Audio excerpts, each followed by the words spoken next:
তো আজকে মেইনলি আমরা জানবো রেস্টোরেটিভ টাইপ ম্যাটেরিয়াল সম্পর্কে। রেস্টোরেশন রেস্টোরেশন দুই ধরনের হতে পারে, ডিরেক্ট আর ইনডিরেক্ট। আপনাদের অলরেডি এটা নিয়ে পড়ানো হয়েছে।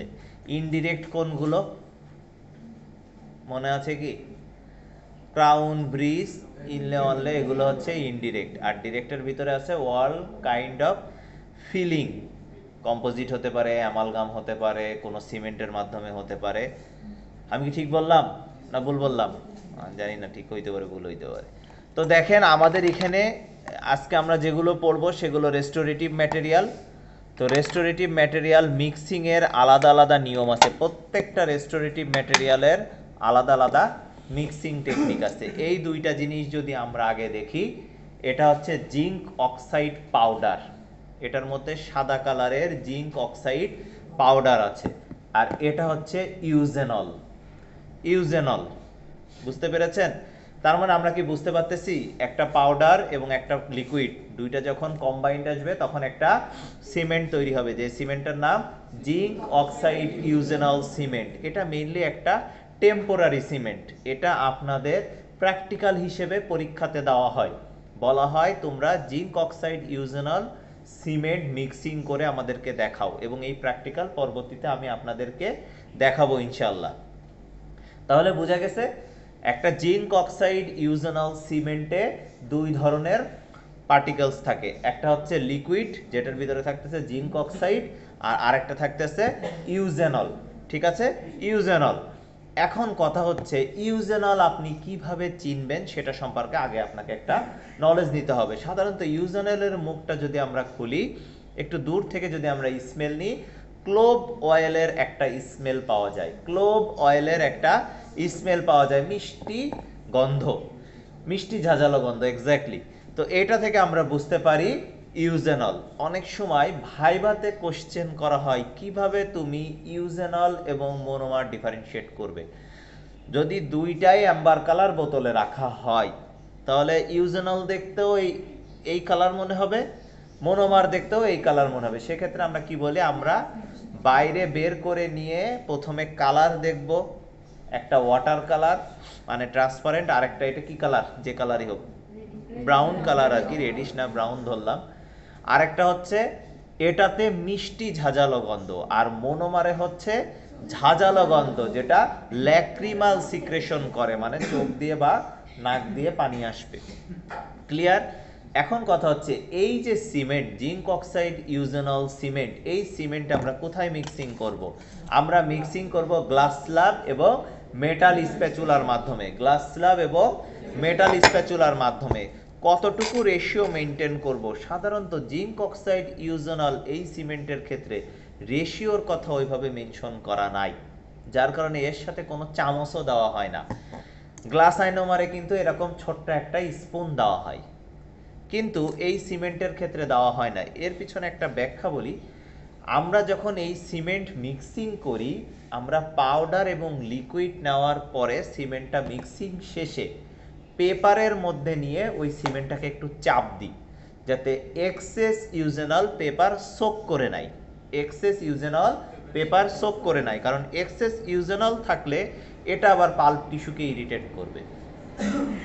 এটা পাল্প টিস্যুকে ইরিটেট করবে। এই জন্য আমাদের এইটাতে এত স্পুন বা মেনটেন করার কথা, আই মিন মেজারিং মেনটেন করার কথা আমরা চিন্তা করি না। তাহলে এটা কি ধরনের সিমেন্ট? Temporary cement. পাউডার হিসেবে আছে জিঙ্ক অক্সাইড, সাদা কালারের দেখতে। লিকুইড হিসেবে আছে ইউজেনল, ব্রাউন কালার দেখতে। দুইটা যখন মিক্স আপ হবে তখন তৈরি হবে জিঙ্ক অক্সাইড ইউজেনল সিমেন্ট, এবং এই সিমেন্টটা হচ্ছে একটা টেম্পোরারি সিমেন্ট। ক্লিয়ার? বাকি যখন আমরা আরো ডিটেল পড়বো, ক্লাসে পড়বো, প্র্যাকটিক্যাল পড়বো, তখন আমরা জানবো। এরপরে দেখেন zinc phosphate cement. Zinc phosphate cement, এটা দেখেই বোঝা যাচ্ছে এটার ভিতরে কি আছে, পাউডার আছে, আর এটার ভিতরে লিকুইড আছে। তার মানে এই সিমেন্টের ক্ষেত্রে আমরা বুঝতে পারতেছি কি, একটা পাউডার থাকবে আর একটা লিকুইড থাকবে। এই দুইটা যখন মিক্স আপ করা হবে, এর প্যাকেটটা আমাদের কাছে নাই। সাধারণত ম্যানুফ্যাকচাররা আমাদেরকে রেশিওটা লিখে দেয়, কত ইস্টু কত। 1 স্পুন পাউডার নিলে 1 ড্রপ লিকুইড দিতে হবে না 2 ড্রপ লিকুইড দিতে হবে, এটা ম্যানুফ্যাকচাররা প্যাকেটের গায়ে মেনশন করে দেয় বা লিফলেটে মেনশন করে দেয়। তা আমাদের এটাতে যেহেতু নাই, এই জন্য আমরা বলতে পারতেছি না। এটা আপনারা একটু বই দেখে নেবেন। সিমেন্ট যেহেতু আমি পড়াই না, আমার সবসময় সব মনে থাকে না, আপনারা কষ্ট করে একটু বই দেখে নেবেন জিঙ্ক ফসফেট সিমেন্টের রেশিও কত। সেই রেশিও অনুযায়ী পাউডার এবং লিকুইড মিক্স আপের মাধ্যমে আমরা জিঙ্ক ফসফেট সিমেন্ট পাবো। এটা ইন্টারমিডিয়েট সিমেন্ট বলা হয়। টেম্পোরারি সিমেন্ট হিসেবেও কিছু কিছু বইয়ে বলছে, কিছু কিছু বইয়ে পার্মানেন্ট সিমেন্ট হিসেবে বলছে। আমরা ইন্টারমিডিয়েট সিমেন্ট হিসেবে বলবো অথবা পার্মানেন্ট সিমেন্ট হিসেবে বলবো, টেম্পোরারি বলবো না। পার্মানেন্ট বলবো অথবা ইন্টারমিডিয়েট সিমেন্ট হিসেবে বলবো। আপনারা পার্মানেন্টটা পড়েন, ইন্টারমিডিয়েট সিমেন্টটা ফাইনাল ইয়ারের বইয়ে লেখা আছে, আপনাদের বইয়ে মেবি পার্মানেন্ট লেখা আছে। এটাও একটু কষ্ট করে বই দেখে নেবেন, বা যে টিচার সিমেন্ট পড়াবে তার কাছ থেকে একটু জেনে নিতে হবে। এরপরে আসি গ্লাস আইনোমার সিমেন্ট। গ্লাস আইনোমার সিমেন্ট এখানেও দেখে বোঝা যাচ্ছে এটা হচ্ছে পাউডার আছে, এটার মধ্যে লিকুইড আছে। এখন এই প্যাকেটের গায়ে পরিষ্কার লিখে দেওয়া আছে 1:1 ইউজ করতে হবে। 1:1 ইউজ করতে হবে, তার মানে কি 1 চামচ যদি আমরা পাউডার নিই তাহলে 1 ড্রপ লিকুইড নিতে হবে। 1:1 মিক্সিং করতে হবে। এটা একটা পার্মানেন্ট সিমেন্ট। এর 6টা টাইপ আছে। ভাইবার জন্য, রিটেনের জন্য সুপার সুপার ইম্পর্টেন্ট। ভাইবার জন্য, রিটেনের জন্য super super important. Very very বলি নাই, সুপার সুপার বলছি, তার মানে কি পরিমাণ ইম্পর্টেন্ট। কি বলতেছি, গ্লাস আইনোমার সিমেন্টের 6টা টাইপ আছে। এর ভিতরে এই যে আমার হাতে যেটা দেখা যাচ্ছে, এটা হচ্ছে রেস্টোরেটিভ সিমেন্ট টাইপ 2। আমার হাতে যেটা আছে এটা রেস্টোরেটিভ সিমেন্ট টাইপ 2। দেখেন এই প্যাকেটের গায়েও 2 লেখা আছে, তার মানে আমরা বুঝতে পারতেছি এটা টাইপ 2 সিমেন্ট। টাইপ 2 মানে রেস্টোরেটিভ। টাইপ 1 হচ্ছে লুটিং। তো আমরা যখন গ্লাস আইনোমার সিমেন্ট ইন ডিটেল পড়ব তখন 6টা টাইপই আমরা পড়ব। এখন যেহেতু আমার হাতে টাইপ 2 আছে, আমি টাইপ 2 নিয়ে কথা বলতেছি। টাইপ 2 হচ্ছে কি রেস্টোরেটিভ সিমেন্ট, তার মানে কোনো ক্যাভিটি হলে ওই ক্যাভিটি রেস্টোরেশনের জন্য এই টাইপ 2 ব্যবহার করা হয়। এটা একটা পার্মানেন্ট সিমেন্ট। এটা একটা পার্মানেন্ট সিমেন্ট। এটা মিক্সিং করার জন্য আমাদের লাগে ওয়্যাক্স পেপার প্যাড এবং প্লাস্টিক স্প্যাচুলা। যখনই এই কোশ্চেনটা হয়ে যাচ্ছে তখন, মানে কথাটা বলতেছি, তখন একটা কোশ্চেন অ্যারাইজ করে কেন এটা গ্লাস ল্যাবে মিক্স করা যাবে না। এর ভিতরে সিলিকা পার্টিকেল আছে। সিলিকা পার্টিকেল গ্লাস ল্যাবে মিক্স করলে সিলিকোসিস বলে একটা ডিজিজ ওরাল ক্যাভিটিতে ডেভেলপ করবে। এই জন্য আমরা এটা গ্লাস ল্যাবে মিক্স করতে পারি না। ওয়্যাক্স লেয়ারিং পেপার প্যাড এবং প্লাস্টিক স্প্যাচুলার মাধ্যমে মিক্স করে থাকি। ক্লিয়ার? এই সিমেন্টটা যখনই হাতে আসে তখন আরেকটা কোশ্চেন অ্যারাইজ করে, একমাত্র সিমেন্ট যে ফ্লোরাইড রিলিজ করে, একমাত্র সিমেন্ট যে ফ্লোরাইড রিলিজ করে সেটা হচ্ছে গ্লাস আইনোমার সিমেন্ট। এখন একটা জিনিস আপনাদেরকে বলি, আপনারা যখন প্রিভেন্টিভ ম্যাটেরিয়াল পড়ানো হয়েছিল ক্লাসে, পিট অ্যান্ড ফিশার সিলেন্ট পড়েছিলেন না? এটা আসলে গ্লাস আইনোমারের একটা টাইপ। টাইপ কত এখন তো মনে করতে পারতেছি না। পিট অ্যান্ড ফিশার সিলেন্ট মনে হয় 4 কি 5 নাম্বার টাইপ, এটা আপনারা বইয়ে দেখবেন। তো ওই পিট অ্যান্ড ফিশার সিলেন্ট, তার মানে কি এটা প্রিভেন্টিভ সিমেন্ট হিসেবে ব্যবহৃত হয় ওইটা। এটার কাজ কি, এই যে ফ্লোরাইড রিলিজ করে না গ্লাস আইনোমার সিমেন্ট, এইটা ফ্লোরাইড রিলিজের মাধ্যমে টুতে আর সেকেন্ডারি ক্যারিজ হইতে দেয় না। রাইট ডাউন করেন। গ্লাস আইনোমার সিমেন্টের যে টাইপটা পিট অ্যান্ড ফিশার সিলেন্ট, আপনারা বইয়ে দেখে নেবেন, টাইপটা আমার এখন মনে পড়ছে না, সেটা মেইনলি প্রিভেন্টিভ ম্যাটেরিয়াল হিসেবে ব্যবহৃত হচ্ছে। আমরা প্রিভেন্টিভে কি পড়েছিলাম? পিট অ্যান্ড ফিশার সিলেন্ট, সর্বপ্রথম তো ওইটাই পড়েছিলাম। তারপরে পড়েছি মাউথওয়াশ, ফ্লস, এইগুলো টুথপেস্ট। প্রথমে তো পিট অ্যান্ড ফিশার সিলেন্ট পড়ছি। এর পিছনে কারণ হচ্ছে এই গ্লাস আইনোমার সিমেন্টের যতগুলো টাইপ আছে তারা ফ্লোরাইড রিলিজ করে। ফ্লোরাইড রিলিজের মাধ্যমে টুতে সেকেন্ডারি ক্যারিজ হইতে দেয় না। তার মানে ফ্লোরাইড কি ধরনের ইফেক্ট দিচ্ছে? অ্যান্টি ক্যারিওজেনিক ইফেক্ট দিচ্ছে। ফ্লোরাইড কি ধরনের ইফেক্ট দিচ্ছে? অ্যান্টি ক্যারিওজেনিক ইফেক্ট দিচ্ছে। ক্লিয়ার? তাহলে এই সিমেন্টের ক্ষেত্রে এটা আমরা কি বললাম, এটা কি সিমেন্ট, রেস্টোরেটিভ সিমেন্ট, কারণ আমার প্যাকেটের গায়ে লেখা আছে এটা টাইপ 2। এটা রেশিও কি, আমার প্যাকেটের গায়ে বলা আছে 1:1, মানে 1 চামচ পাউডার নিলে 1 ড্রপ লিকুইড নিতে হবে। 1 চামচ নেওয়ার ক্ষেত্রেও একটা নিয়ম আছে, এটা আমরা যখন মিক্সিং করব শুধু তখনই দেখাইতে পারবো, এটা এখন খোলা নেই। তো মিক্সিং এটা করা হবে কোথায়, paper pad with plastic spatula. এটা আমরা গ্লাস স্ল্যাবে মিক্স করতে পারবো না, এবং এর একটা বিশেষ বৈশিষ্ট্য আছে, সেটা হচ্ছে ফ্লোরাইড রিলিজ করে, যেই ফ্লোরাইড রিলিজ অ্যান্টি ক্যারিওজেনিক ইফেক্টের মাধ্যমে সেকেন্ডারি ক্যারিজ প্রিভেন্ট করে, সেকেন্ডারি ক্যারিজ প্রিভেন্ট করে। এ বাদে আপনাদের আরও কিছু সিমেন্ট পড়তে হয়, পলিকার্বক্সিলেট সিমেন্ট আছে, ক্যালসিয়াম হাইড্রোক্সাইড সিমেন্ট আছে। তো এগুলো যখন সিমেন্ট চ্যাপ্টার আপনারা পড়বেন, ইন ডিটেল আপনারা পড়বেন, ঠিক আছে। যেহেতু আমাদের এখানে এখন নাই, সেজন্য এগুলো নিয়ে আমরা আলাপে আসবো না। সিমেন্ট চ্যাপ্টারে মোটামুটি দেখা যাচ্ছে 7টা থেকে 9টা সিমেন্ট মনে হয় আপনাদের পড়া লাগে।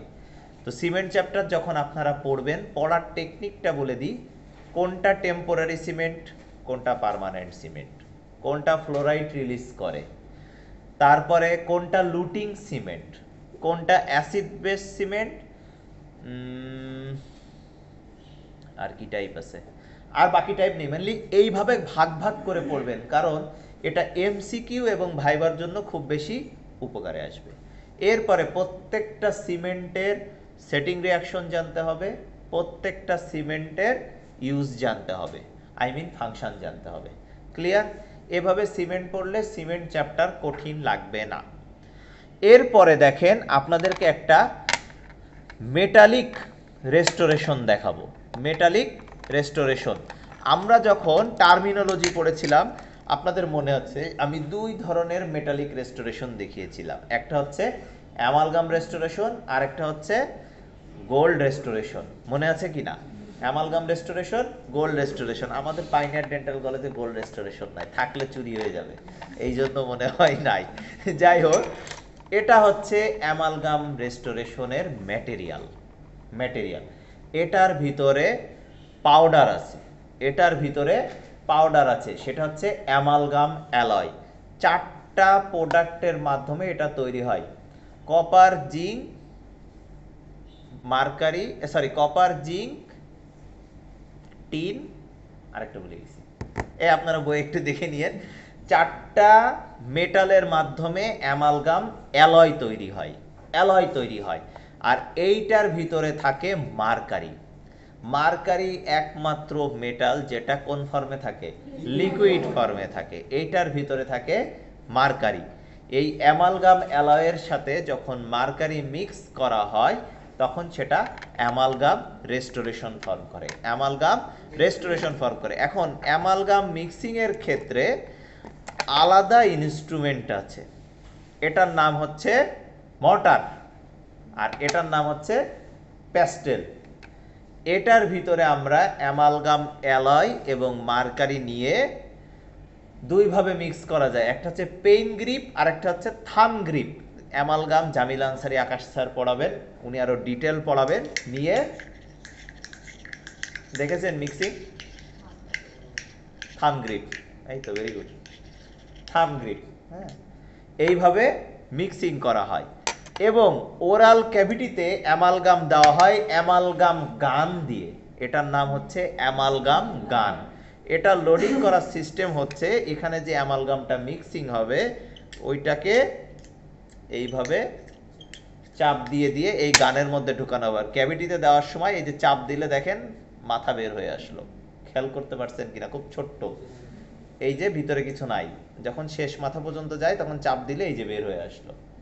চাপ দেওয়ার মাধ্যমে এটা ক্যাভিটির মধ্যে দেওয়া হয়, কারণ অ্যামালগাম যখন ওরাল ক্যাভিটিতে দেওয়া হয় চারিপাশ প্রপার আইসোলেশনের দরকার হয়। আইসোলেশন মানে কি, কোনো স্যালাইভা আসতে পারবে না। আর অ্যামালগামের মধ্যে যদি স্যালাইভা ঢুকে যায় তাহলে পেইন ডেভেলপ করে, ডিলেট এক্সপেনশন হয়। এগুলো সব ডিটেল জামিল আনসারী আকাশ স্যার আপনাদেরকে পড়াবে, আমি শুধু ধারণা দেওয়ার জন্য বললাম। তার মানে অ্যামালগাম মিক্সিং এর জন্য আমাদের আলাদা জিনিস আছে। ওরাল ক্যাভিটির ভিতরে অ্যামালগাম দেওয়ার জন্য আমাদের আলাদা জিনিস আছে, এটার নাম অ্যামালগাম গান, এবং আমরা যেটা মিক্সিং করতেছি মর্টারের ভিতরে নিয়ে প্যাস্টেল দিয়ে মিক্সিং করতেছি থাম গ্রিপ আর পেন গ্রিপের মাধ্যমে। বুঝতে পেরেছেন?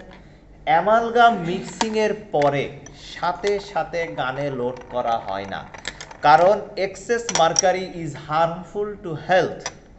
এই জন্য কি করা হয়, অ্যামালগাম মিক্সিং এর পরে ওই অ্যামালগামটা নিয়ে একটা ন্যাপকিনের ভিতরে নিয়ে স্কুইজ করা হয়। স্কুইজ করলে এক্সেস মার্কারিটা কি হয়, স্কুইজের কারণে বের হয়ে যায়। যখন বের হয়ে গেল তখন ওই অ্যামালগাম মিক্সিংটা আবার মর্টারের মধ্যে নেওয়া হয়, তারপরে গানে লোড করা হয়। বুঝতে পেরেছেন না কঠিন হলো? প্রথমে অ্যামালগাম অ্যালয় নিলাম, মার্কারি নিলাম, নেওয়ার পরে মিক্সিং করার পরে সাথে সাথে গানে নিব না, আমরা একটা ন্যাপকিনের ভিতরে অ্যামালগাম মিক্সিংটা নিয়ে স্কুইজ করব। স্কুইজ করলে কি হয়, ওই এক্সেস মার্কারিটা বের হয়ে যায়, এক্সেস মার্কারিটা বের হয়ে যায়। তারপরে ওইটার আবার আমরা কি করি, মর্টারের মধ্যে নিই, মানে কোনটা, ওই মিক্সিংটা নিই, মার্কারি তো বের হয়ে গেল। এরপরে অ্যামালগাম গান আমরা লোড করি, করে ওরাল ক্যাভিটিতে ঠিক এইভাবে ওরাল ক্যাভিটির ভিতরে দিয়ে দিই। বুঝতে পেরেছেন? এগুলো আরো ডিটেলস আর আপনাদেরকে পড়াবে। অ্যামালগাম হচ্ছে কালো কালারের ফিলিং, মানে মেটালিক ফিলিং, সিলভার কালারের দেখতে। তাহলে কি এটা অ্যাস্থেটিক, দেখতে সুন্দর? না, এটা একটা নন অ্যাস্থেটিক ফিলিং। অ্যামালগাম মেটালের মাধ্যমে তৈরি হচ্ছে, তার মানে এটা কি ধরনের ফিলিং, মেটালিক রেস্টোরেশন। আমরা ফিলিং না বলি, রেস্টোরেশন বলি। এটা একটা মেটালিক রেস্টোরেশন। এই রেস্টোরেশনের স্ট্রেংথ খুবই ভালো, খুবই ভালো। পোস্টেরিয়ার টুথের ক্ষেত্রে, পোস্টেরিয়ার টুথের ক্ষেত্রে অ্যামালগাম রেস্টোরেশন করা হয়, পোস্টেরিয়ার টুথের ক্ষেত্রে অ্যামালগাম রেস্টোরেশন করা হয়। এখন একটা কথা বলি, অ্যামালগাম রেস্টোরেশন করার আগে বেজ লাইনার দেওয়ার প্রয়োজন পড়ে। What is base liner? কোনো ধারণা দেওয়া হয়েছে কি অলরেডি? না। যখন ওরাল ক্যাভিটিতে কোনো ক্যারিজ হয়, বিশেষ করে ক্যাভিটি 1 এবং ক্যাভিটি 2 এ, ক্যাভিটি কি পড়ানো হয়েছে? ইন্নালিল্লাহ। ভাই মার্কার আছে? মার্কার থাকলে দেন।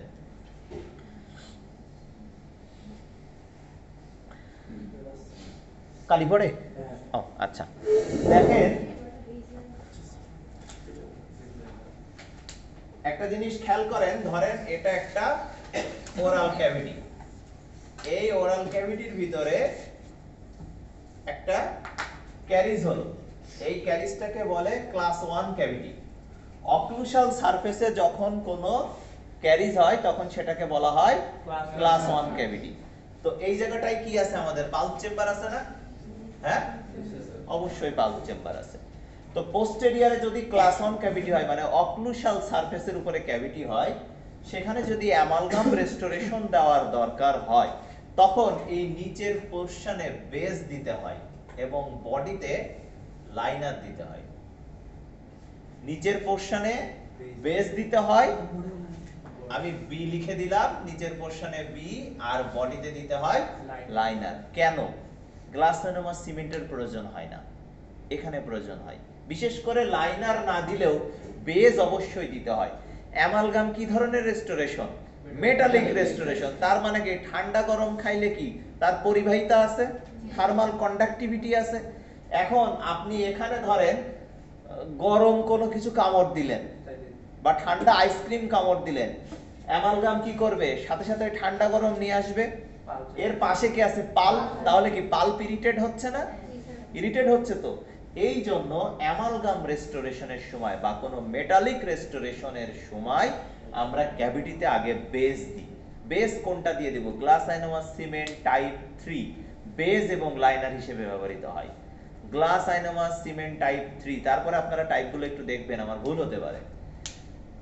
গ্লাসনোমার যে টাইপটা বেস এবং লাইনার হিসেবে ব্যবহৃত হয় সেটা আগে একটু খেয়াল করেন। আমরা একদম যে ক্যাভিটিটা, ক্যাভিটির একদম নিচের পোরশনে আগে একটা বেস দিই, দেওয়ার পরে এবার অ্যামালগাম ফিলিং করি। তাহলে যতই ঠান্ডা আসুক, এই বেজে এসে তারপরে কি হয়ে যায়, নিউট্রালাইজ হয়ে যায়, পাল্প আর ইরিটেট হয় না। বুঝতে পেরেছেন? খুব ইম্পর্টেন্ট একটা জিনিস। তাহলে আমরা বলবো আমরা অ্যামালগাম ফিলিং করি, অ্যামালগাম রেস্টোরেশন করি অথবা গোল্ড রেস্টোরেশন করি। যদি কোনো মেটালিক রেস্টোরেশন হয়, আমাদের ক্যাভিটিতে আগে নিচে দিতে হবে লাইনার, সরি বেস, তারপরে আমরা উপরে মেটালিক রেস্টোরেশন করব। যদি সাইডে লাইনারের প্রয়োজন হয় তাহলে দিব, যদি পাল ফন্ট অনেক প্রমিনেন্ট হয় তখন আমরা লাইনারের চিন্তা করি, আদারওয়াইজ লাইনার না দিলেও চলে। তাহলে অ্যামালগাম নিয়ে ধারণা ক্লিয়ার হয়েছে। তাহলে আমরা অ্যামালগাম নিয়ে একটা শর্টে একটা বলে দিই, অ্যামালগাম একটা মেটালিক রেস্টোরেশন, এটা সিলভার কালারে, তার মানে নন এস্থেটিক, এটা পোস্টেরিয়ার টুথের জন্য ব্যবহৃত হয়, এর স্ট্রেংথ খুবই ভালো। অ্যামালগামে একটা পাউডার থাকে আর লিকুইড হিসেবে মার্কারি থাকে, এটা মিক্স করার জন্য মর্টারের ভিতরে প্যাস্টেল দিয়ে মিক্স করতে হয় এবং মিক্সিং শেষে এক্সেস মার্কারি কি বলে এলিমিনেট করার জন্য একটা ন্যাপকিনের মধ্যে নিয়ে আমরা স্কুইজ করি, তারপরে যে ম্যাটেরিয়ালটা ওই ম্যাটেরিয়ালটা অ্যামালগাম গানের মধ্যে নিয়ে আমরা ওরাল ক্যাভিটিতে দিই, ওরাল ক্যাভিটির ভিতরে দিই। ক্লিয়ার? বাকিটা ডিটেল আপনাদেরকে আরও পড়ানো হবে। এরপরে দেখেন এই যে জিনিসটা দেখা যাচ্ছে এটার ভিতরে আছে কম্পোজিট রেজিন রেস্টোরেশন, এটার ভিতরে আছে কম্পোজিট রেজিন রেস্টোরেশন। এটা সলিড ফর্মে পাওয়া যায়, লিকুইড ফর্মে পাওয়া যায়। লিকুইডের গুলো সিরিঞ্জের মধ্যে থাকে, সেই সিরিঞ্জও দেখতে কালো কালারের। এটা সলিড ফর্মে আছে এর ভিতরে, সলিড ফর্মে আছে এর ভিতরে, এটাও কালো কালারের একটা টিউবের মধ্যে আছে। সর্বপ্রথম এটা জানা দরকার কেন কালো কালারের টিউবেই থাকতে হবে, সাদা টিউবে থাকলে কি হবে? কম্পোজিট রেজিন যেটা ইন প্রেজেন্স অফ লাইট, লাইটের ফোটন কণাতে এর ভিতরে পলিমারাইজেশন হয়। কম্পোজিট রেজিন লাইটের মাধ্যমে পলিমারাইজেশন করে, লাইটের যে ফোটন কণা আছে সেই কণাতে, এই জন্য এটাকে কালো টিউবের মধ্যে রাখা হয় যেন এর ভিতরে কোনো লাইট পাস না হইতে পারে। বুঝা গেছে? কম্পোজিট রেজিন হচ্ছে সাদা কালারের ফিলিং, সাদা কালার বললে ভুল হবে, অ্যাকচুয়ালি টুথ কালার রেস্টোরেশন। এটার বিভিন্ন ধরনের শেড পাওয়া যায়, দাঁতের যেমন শেড A1, A2, A3, 3.5, 4 আছে, composite রেজিনেরও same A1, A2, A3, 3.5, 4 shade আছে। তার মানে এইটা দিয়ে আপনার দাঁতের যে শেড সেম শেডের রেস্টোরেশন করা পসিবল। এবং কম্পোজিট রেজিন দিয়ে রেস্টোরেশন করার পরে ডেন্টাল সার্জনরাও মাঝে মাঝে কনফিউজড হয়ে যাইতে পারে যে কোথায় রেস্টোরেশন করা, কোথায় ন্যাচারাল টুথ। এত সুন্দর কালার ম্যাচ হয়। তাহলে এটা কি বলবো? Aesthetic restoration. এটাকে কি বলবো? নন মেটালিক রেস্টোরেশন, কারণ এটা তো পলিমারাইজেশন হচ্ছে, তাই না? ঠিক বলেছি না? তারপর এটা টুথ কালারের সাথে ম্যাচ হবে। এখন কোশ্চেন হচ্ছে এটা অ্যান্টেরিয়ার টুথে ব্যবহার করব না পোস্টেরিয়র টুথে ব্যবহার করব? সর্বপ্রথম কথা হচ্ছে অ্যান্টেরিয়ারে যে তিনটা ক্যাভিটি হয় 3, 4, 5, সেখানে কম্পোজিট রেজিন দিয়ে রেস্টোরেশন করা হয়।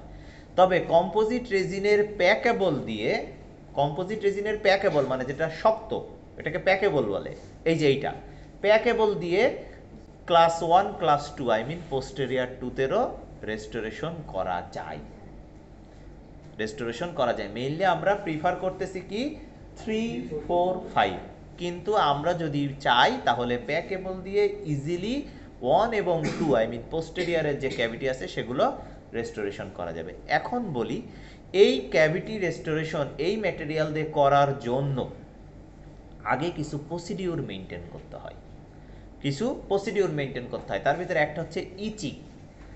37% ফসফরিক অ্যাসিড দিয়ে টুথের এনামেলকে ইচিং করা হয়।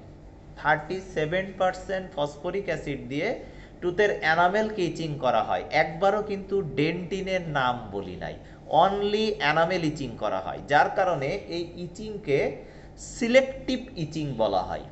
কেন? এনামেল হচ্ছে কোনো সেন্সিটিভিটি নাই, কিন্তু ডেন্টিনে কি সেন্সিটিভিটি আছে? অবশ্যই ডেন্টিনে সেন্সিটিভিটি আছে, কারণ ডেন্টিনে ডেন্টিনাল টিউবিউলস থাকে। এই জন্য আমরা শুধুমাত্র ইচিং করি এনামেলে, এই জন্য নাম হয়েছে কি সিলেক্টিভ ইচিং। স্যার কেন আমাকে ইচিং করতে হবে? কম্পোজিট টুথের সাথে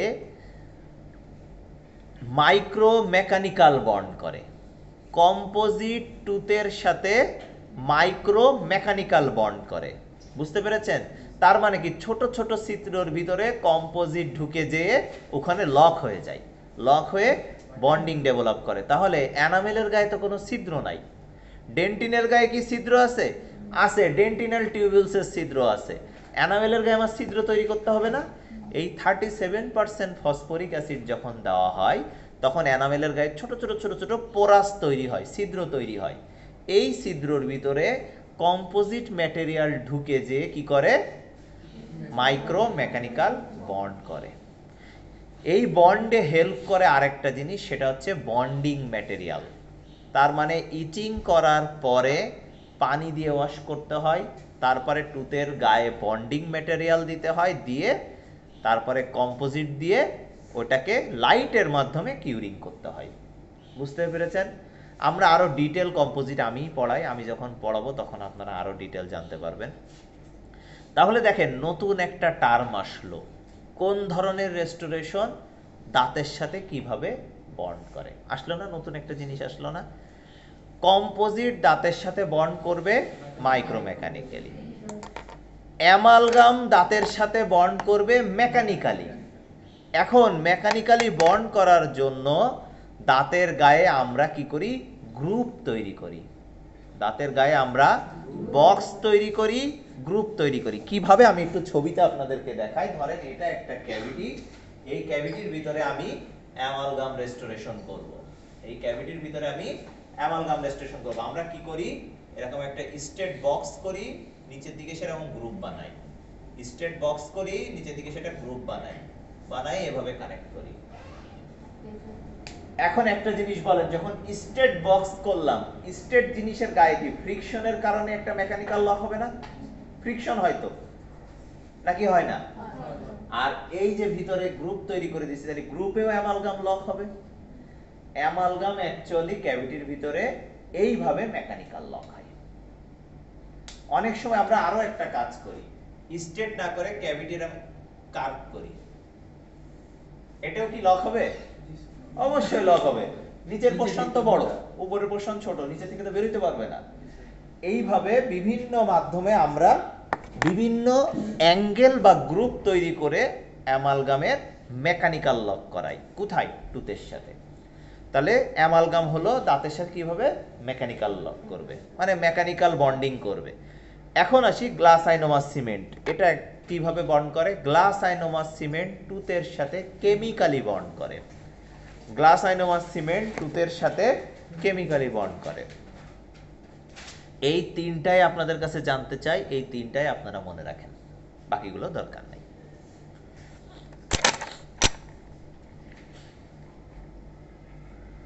বুঝতে পেরেছেন? আমি প্রথম ক্লাসগুলোতে যে আসলে অ্যামালগাম হোক, গ্লাস আইনোমার হোক বা কম্পোজিট নিয়ে যে ছবিগুলো দেখিয়েছিলাম, আজকে আমার কথার সাথে আপনাদের সেগুলো মিলে যাচ্ছে। তাহলে আমরা বলতে পারি কম্পোজিট একদম টুথ কালারের রেস্টোরেশন করবে, amalgam metallic restoration, I mean কালো কালারের বা সিলভার কালার রেস্টোরেশন করবে। গ্লাস আইনোমার অ্যাকচুয়ালি ইয়োলিশ কালারের রেস্টোরেশন করে, পুরোপুরি টুথ কালার হয় না, একটু ইয়োলিশ কালারের রেস্টোরেশন করে। একটা মাইক্রো মেকানিক্যাল বন্ড করতেছে কম্পোজিট, অ্যামালগাম বন্ড করতেছে মেকানিক্যাল, গ্লাস আইনোমার সিমেন্ট বন্ড করতেছে কেমিক্যাল। ক্লিয়ার গেল? এরপরে দেখেন আমি আপনাদের কিছু ডিরেক্ট ইনডিরেক্ট রেস্টোরেশন দেখাই। তার ভিতরে এই জিনিসটা একটু দেখাবো। এগুলো কি জিনিস? Artificial tooth. Artificial tooth, artificial tooth থাকে দুই ধরনের, অ্যাক্রাইলিক টুথ, পোর্সেলিন টুথ। আমরা যখন ডেঞ্চার বেস ম্যাটেরিয়ালের পলিমার মনোমার পড়েছিলাম তখন কি বলেছিলাম সাদা কালারের পলিমার পাওয়া যায়? বলা হয়েছে কি? না, বলা হয়নি। আচ্ছা, আমি আপনাদের বলি, আমাদের যে পলিমার মনোমারগুলো আছে, মনোমার সবসময় ইউনিভার্সাল। পলিমার তিনটা কালারের পাওয়া যায়, পিঙ্ক কালার, ট্রান্সপারেন্ট কালার আর অপেক। ট্রান্সপারেন্ট কালারটা কি বলি? ট্রান্সপারেন্ট কালারটা যখন পলিমারে থাকে তখন সাদা থাকে, কিন্তু যখন মনোমারের সাথে মিক্স হয় তখন ট্রান্সপারেন্ট হয়ে যায়। কঠিন হচ্ছে কথা? একটুখানি ব্যাখ্যা দিই তাহলে ইজি হয়ে যাবে। ধরেন কি, এটা পিঙ্ক কালারের পলিমার, এটা কি মনোমার। এই দুটো যখন মিক্স করা হবে তখন কি কালার? পিঙ্ক কালারের ডেঞ্চার বেস হবে। এই যে পিঙ্ক কালারের ডেঞ্চার বেস হবে। এখন কিছু পলিমার পাউডার পাওয়া যায় সাদা কালারের, তার সাথে যখন মনোমার মিক্স করা হয় তখন ট্রান্সপারেন্ট কালার হয়ে যায়। আমাদের এখানে আসলে ট্রান্সপারেন্ট কালার নেই, একদম ঠিক এরকম ট্রান্সপারেন্ট কালার হয়ে যায়।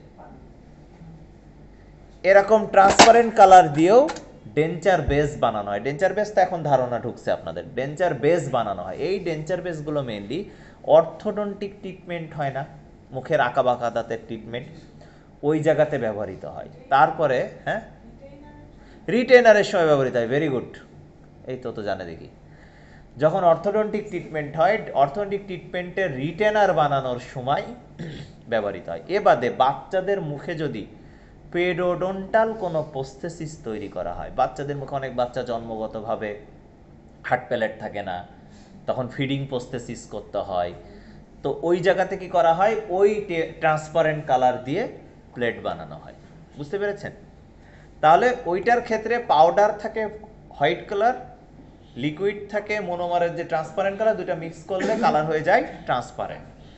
আর আরও একটা পাউডার আছে যে পাউডারটা থাকে হোয়াইট কালারের, আই মিন অপেক। ওর সাথে যখন মনোমার মিক্স করা হয় তখন যে শক্ত জিনিসটা তৈরি হয় সেটা সাদা তৈরি হয়, অপেক, সেটা দিয়ে এই আর্টিফিশিয়াল টুথ তৈরি করা হয়। তাহলে আমরা কি বলবো, ডেঞ্চার বেস ম্যাটেরিয়ালের ভ্যারাইটি আছে তিনটা, পিঙ্ক, ট্রান্সপারেন্ট আর অপেক। অপেক কালার দিয়ে তৈরি হচ্ছে কি আর্টিফিশিয়াল টুথ, মানে অ্যাক্রাইলিক টুথ। বুঝতে পেরেছেন? শুধু যে আর্টিফিশিয়াল টুথ তৈরি হয় তা না, পোস্ট কোর তৈরি হয়, টেম্পোরারি ক্রাউন তৈরি হয়, টেম্পোরারি ব্রিজ তৈরি হয়। এগুলো যখন আমি ডেঞ্চার বেস পড়াবো তখন ছবি দেখাবো, আরও ডিটেল পড়াবো, এখন একটু ধারণা রাখেন।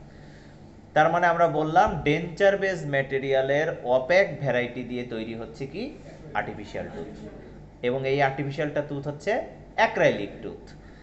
আরেকটা আর্টিফিশিয়াল টুথ আছে, সেটা হচ্ছে পোর্সেলিন টুথ। তার মানে আমরা বলতে পারতেছি ওটা কি দিয়ে তৈরি, পোর্সেলিন দিয়ে তৈরি, ওইটা পোর্সেলিন দিয়ে তৈরি। এখন কথা হচ্ছে, এটা মাঝে মাঝে আপনাদের জিজ্ঞেস করে, এটা এক্সটার্নালের উপর ডিপেন্ড করে, যদি একটু কড়া এক্সটার্নাল আসে তখন জিজ্ঞেস করে কিভাবে বুঝবা কোনটা অ্যাক্রাইলিক টুথ আর কোনটা পোর্সেলিন টুথ। অ্যাক্রাইলিক টুথ আর পোর্সেলিন টুথ বোঝার সহজ উপায় হচ্ছে, অ্যাক্রাইলিক টুথে পিন আর হোল থাকবে, রাইট ডাউন করেন। সরি, পোর্সেলিন টুথে পিন আর হোল থাকবে, অ্যাক্রাইলিক টুথ না। পোর্সেলিন টুথে পিন আর হোল থাকবে, অ্যাক্রাইলিক টুথে পিন আর হোল থাকবে না। কেন আমি একটু ব্যাখ্যা করি, একটু খেয়াল করেন কষ্ট করে। এই যে ডেঞ্চার বেসটা আমরা বানিয়েছি, এটা একটু খেয়াল করেন এইদিকে, এই ডেঞ্চার বেসটা কি অ্যাক্রাইলিকের না? অ্যাক্রাইলিকের তো, দেখেন এই যে ডেঞ্চার বেসটুকু দেখা যাচ্ছে অ্যাক্রাইলিকের না? এই দাঁতগুলো অ্যাক্রাইলিকের না? হ্যাঁ, তাহলে অ্যাক্রাইলিকের সাথে অ্যাক্রাইলিক কি কেমিক্যালি বন্ড করতে পারবে না? এই জন্য অ্যাক্রাইলিক টুথের কোনো পিন আর হোলের দরকার হয় না। আমরা যখন পলিমার মনোমার এখানে দিই, অ্যাক্রাইলিক টুথ অ্যাক্রাইলিক ডেঞ্চার বেসের সাথে কেমিক্যালি বন্ড করে ফেললো। এখন পোর্সেলিন টুথ কি অ্যাক্রাইলিক ডেঞ্চার বেসের সাথে কেমিক্যাল বন্ড করতে পারবে? পারবে না। তার মানে পোর্সেলিন টুথকে অ্যাক্রাইলিক ডেঞ্চার বেসের সাথে বন্ড করার জন্য কি করতে হবে, মেকানিক্যাল বন্ড করতে হবে। মেকানিক্যাল বন্ড করা মানেই সেখানে হয় আমার পিনের মতো কিছু থাকতে হবে, অথবা কোনো ছিদ্র থাকতে হবে যার ভিতরে অ্যাক্রাইলিক ঢুকে যে বন্ড করবে। বুঝতে পেরেছেন কেন পোর্সেলিন টুথে পিন আর হোল লাগতেছে আর কেন অ্যাক্রাইলিক টুথে লাগতেছে না? ক্লিয়ার? এরপরে পোর্সেলিন টুথের ওয়েট একটু হেভিয়ার হয় আর অ্যাক্রাইলিক টুথের ওয়েট একটু লাইটার হয়। পোর্সেলিন ওজনে বেশি, পোর্সেলিনের প্লেট দেখছেন না, সিরামিক প্লেট, সিরামিক প্লেটের তো ওজন বেশি, ওইটা থেকেই বোঝা যায় পোর্সেলিন টুথ একটু হেভিয়ার আর অ্যাক্রাইলিক টুথ একটু লাইটার। তাহলে এই দুইটা পয়েন্ট বললেই হয়ে যাচ্ছে। কয়টা বাজে? 50, সমস্যা নেই, শেষ হয়ে যাবে। এরপরে দেখেন indirect restoration, crown bridge inlay অনলে। এটা একটা ব্রিজ, অনেক ছোট্ট জিনিস, বোঝা যাচ্ছে না, এটা ধরাও যাচ্ছে না। এটা একটা 3 ইউনিট ব্রিজ। মাঝখানে যে দাঁতটা, এই দাঁতটা পেশেন্টের মুখে মিসিং, আপনারা কি দেখতে পাচ্ছেন না? দেও, হ্যাঁ, মাঝখানে যে সাদাটা দেখতেছেন ওইটাই মিসিং টুথ, পেশেন্টের মুখে এই দাঁতটা নাই। আর দুই পাশের যে দুইটা কালো দেখতে পাচ্ছেন না, এই দুইটা কি করবে, পাশের দুইটা দাঁতের উপরে বসে ব্রিজ হবে। আমরা ব্রিজের পার্টস কি বলেছিলাম? হ্যাঁ, বলেছি না? মাঝখানে যেটা মিসিং সেটাকে বলা হয় পন্টিক, পাশের দুইটা দাঁতের উপরে যেটা বসে সেটার নাম হচ্ছে রিটেনার, আর পন্টিক আর রিটেনারকে কানেক্ট করে কানেক্টর। এটা একটা 3 ইউনিট ব্রিজ, মেটাল দিয়ে বানানো, আর মাঝখানেরটার উপরে পোর্সেলিনের লেয়ারিং দেওয়া। এখন এই ব্রিজটা ফুট করে বানানো সম্ভব না। এমন না যে তামার দোকানে গেলাম, পিটাই এটা তৈরি করলাম, কারণ এটা তো ক্ষুদ্র জিনিস। এই ক্ষুদ্র জিনিসটা আপনি পিটাই বানাইতে পারবেন না, কারণ লোহা পিটাইতে গেলে তো বড় বড় জিনিস লাগবে। ছোটখাটো জিনিস কি পেটানো যাবে? না। তার মানে এটা বানানোর জন্য আমাকে মেটালকে আগে কি করতে হবে? গলাইতে হবে। মেটালকে আগে গলাইতে হবে, গলায় কোনো একটা ছাঁচের মধ্যে দিতে হবে। ওই ছাঁচের মধ্যে যাওয়ার পরে এই ফ্রেমটা তৈরি হবে। আমার কথাটা বুঝতে পেরেছেন? একটা ক্রাউন অথবা ব্রিজ, এটা তো ব্রিজ, তাহলে ক্রাউন কি আরো ছোট? এইটুক, এই একটা হবে। এখন এরকম ছোট একটা জিনিস, এটা তো পিটাই পাটাই বানানো সম্ভব না মেটালের। অবশ্যই কি করতে হবে? মেটালকে গলাইতে হবে। গলায় কোন একটা ছাঁচের মধ্যে দিতে হবে। যেই ছাঁচের মধ্যে মেটাল গলিত অবস্থায় যাবে, মেটাল তারপরে ঠান্ডা হবে, ঠান্ডা হওয়ার পরে এরকম শেপ তৈরি হবে, সেটা ক্রাউনের হোক অথবা ব্রিজের হোক। কে কিছু বলতেছেন?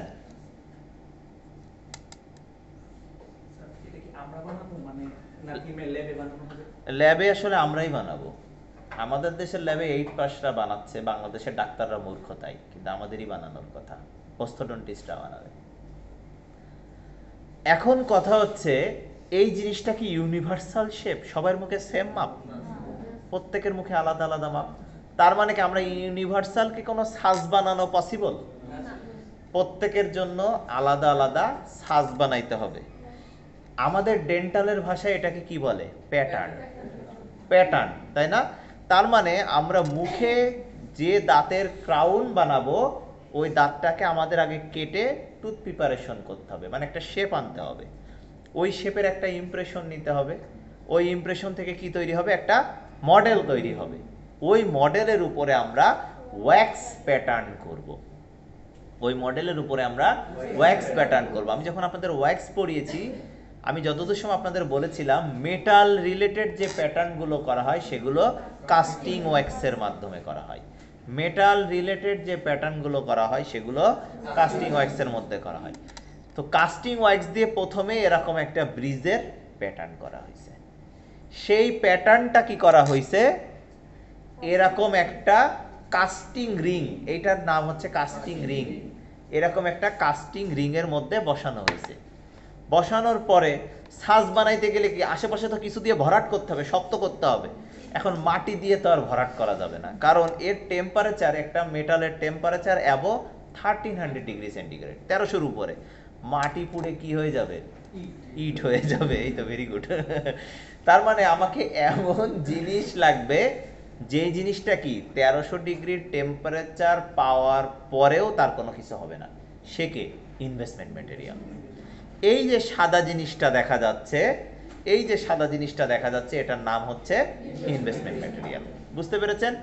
এখন খেয়াল করে দেখেন, এই যে ছোট্ট একটা ছিদ্র দেখা যায়, একটু সবুজ দেখা যায়, এর ভিতরে ইনলে কাস্টিং ওয়্যাক্স দিয়ে এই ব্রিজের প্যাটার্ন করা আছে। ধরতে পেরেছেন আমার কথাটা? এইটার ভিতরে কাস্টিং ওয়্যাক্স দিয়ে এই ব্রিজের প্যাটার্ন করা আছে। এই একদম সেম এই শেপ বানানো আছে, শুধু কি দিয়ে বানানো আছে? ওয়্যাক্স দিয়ে বানানো আছে। এখন এর বাইরের পোরশন কি? মেটাল। একে কি 1500 বা 1300 তাপমাত্রা দিলে কোনো সমস্যা হবে? কিচ্ছু হবে না। ইনভেস্টমেন্ট ম্যাটেরিয়াল একটু আগেই বললাম, এমন একটা ম্যাটেরিয়াল যাকে 1300-র উপরে তাপ দিলেও তার কিছু হয় না। কার সমস্যা হবে? এই একমাত্র ভিতরের যে ওয়্যাক্স আছে সে গলে যাবে, গলে এই ফাঁকা দিয়ে বের হয়ে আসবে। যখন এই ফাঁকা দিয়ে ওয়্যাক্স গলে বের হয়ে আসবে, এটা আসে নাই কারণ আমরা এটাকে হিট দিই নাই, এই জন্য সবুজ দেখা যাচ্ছে। যদি হিট দিতাম তাহলে ভিতরে ফাঁকা দেখা যেত। তো যদি আমরা এটাকে হিট দিয়ে এই ওয়্যাক্স গলে বের হয়ে আসলে এর ভিতরে কি তৈরি হবে? একটা মোল্ড স্পেস তৈরি হবে, তার মানে একটা ছাঁচ তৈরি হবে। তা আমরা এখন যদি বাইরে থেকে মেটাল গলায় 1300 ডিগ্রিতে গলায় এইটার উপর ঢেলে দিই, মেটালটা ভিতরে ঢুকে যাবে না? ঢুকে যাবে কিনা? তারপরে কি আমরা যদি টেম্পারেচার সরাই ফেলে এরকম আস্তে করে রেখে দিই, তাহলে কি আস্তে আস্তে মেটালটা ঠান্ডা হবে? ঠান্ডা হয়ে এরকম তৈরি হবে না? এরপর এর মধ্যে থেকে কিভাবে বের করব? কিচ্ছু না, হাতুড়ি দিয়ে এখানে দিব বাড়ি। মেটাল ভাঙার তো চান্স নেই, আপনি যতই হাতুড়ি দিয়ে বাড়ি দেন। ভাঙবে কি এখন? একমাত্র ইনভেস্টমেন্ট ম্যাটেরিয়াল বাড়িতে ভাঙবে। এই কাস্টিং রিংও ভাঙবে না, ভিতরের মেটালও ভাঙবে না, এগুলো মেটালের জিনিস। বাড়িতে ভাঙবে ইনভেস্টমেন্ট ম্যাটেরিয়াল। আগে হিটে গলে গেছে ওয়্যাক্স, আর এখন বাড়িতে ভাঙবে ইনভেস্টমেন্ট ম্যাটেরিয়াল। তখন আমি বাড়ি দিব এরকম ক্রাউন ব্রিজ। যদি ইনলে অনলে বানাই তাহলে ইনলে অনলে বের হয়ে আসবে। এই যে প্রসিডিউরটা আমি আপনাদেরকে বললাম, এটাকে কাস্টিং প্রসিডিউর বলে। কাস্টিং প্রসিডিউর বলে। এখানে একটা মেশিন ব্যবহৃত হয়, সেন্ট্রিফিউগাল মেশিন, যেখানে সেন্ট্রিফিউগাল ফোর্স দেওয়া হয়। কারণ কি? মেটালের ঠেকা পড়ে নাই, এই ছোট ছিদ্র দিয়ে ওই সূক্ষ্ম জায়গার মধ্যে যাবে। আমরা কি করি? বাইরে থেকে প্রেসার দিই। সেন্ট্রিফিউগাল মেশিনের একটা প্রেসার থাকে, 12 স্কোয়ার ইঞ্চ, 12 সামথিং স্কোয়ার ইঞ্চের একটা ফোর্স দিই, প্রেসার দিই। দিলে ওই যে ছোট ছোট ন্যানো ন্যানো জায়গা, ওই ন্যানো ন্যানো জায়গার ভিতরে গলিত মেটাল চলে যেয়ে ঠান্ডা হয়। ঠান্ডা হয়ে এভাবে ক্রাউন ব্রিজ তৈরি হয়। বুঝতে পেরেছেন আমার কথাটা? তার মানে আমরা কি কি বলবো?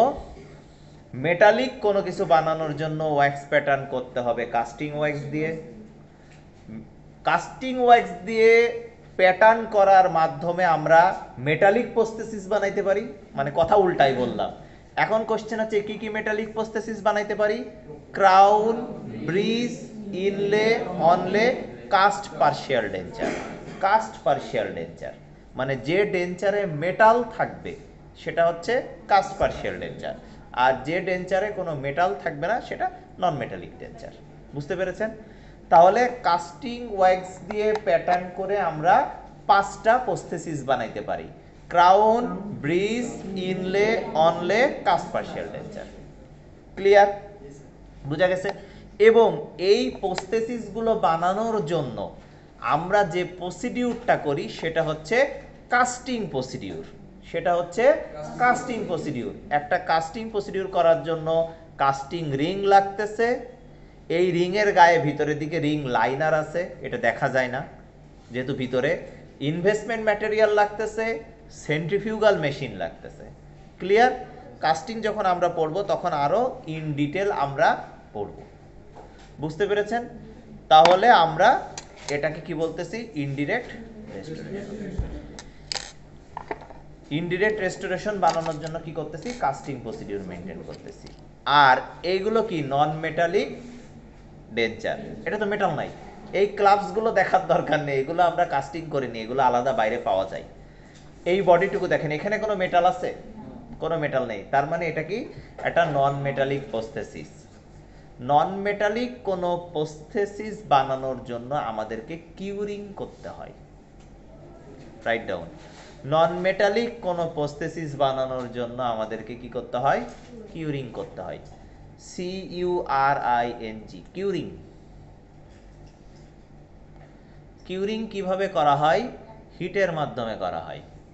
লাইটের মাধ্যমেও কিউরিং করা যায়। Very good. হিটের মাধ্যমে করা যায়, লাইটের মাধ্যমে করা যায়। হিটের মাধ্যমে যেটা করা হয় সেটা হচ্ছে হিট কিউর অ্যাক্রাইলিক রেজিন, আর লাইটের মাধ্যমে যেটা কিউরিং হচ্ছে সেটা কম্পোজিট রেজিন।